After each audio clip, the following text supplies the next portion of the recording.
अस्सलाम वालेकुम viewers. Drama serial रूबरू इश्क की अगले एपिसोड में अयान बेहोश है तो क्या उसका सारा काम उसका भाई सर अंजाम दे रहा है।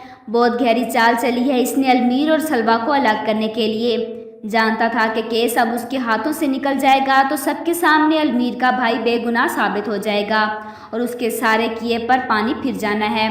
इसलिए दोहरी गेम खेलता है कि शेर दिल से कहता है कि तुम्हारा केस कमज़ोर है, तुम उन्हें माफ़ कर दो, बदले में मैं तुम्हारी बहन के जान छूट जाएगी।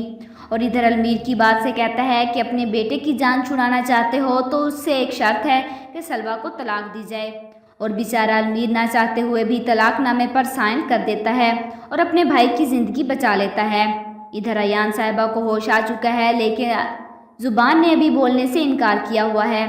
जिस दिन उसकी ज़ुबान खुल गई सबकी बोलती बंद कर देगी और उसको बोलने पर उकसाने के लिए उसका भाई उसके सामने जानबूझकर सलवा के निकाह और फिर तलाक का जिक्र करता है।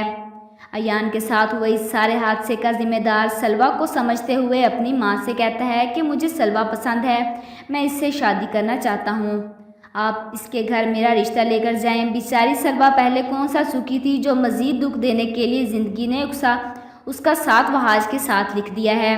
अयान पहला लफ्ज़ यही कहेगा कि मुझे अलमीर चाहिए और जो कुछ वहाज ने अलमीर की फैमिली के साथ किया, अलमीर तो उससे बात करना भी पसंद नहीं करेगी। आप लोगों को क्या लगता है कि अयान साहिबा अलमीर से शादी करेगी? अपनी राय का इजहार कमेंट बॉक्स में ज़रूर कीजिएगा और साथ ही साथ मेरे चैनल को भी सब्सक्राइब कीजिएगा। Thanks for watching.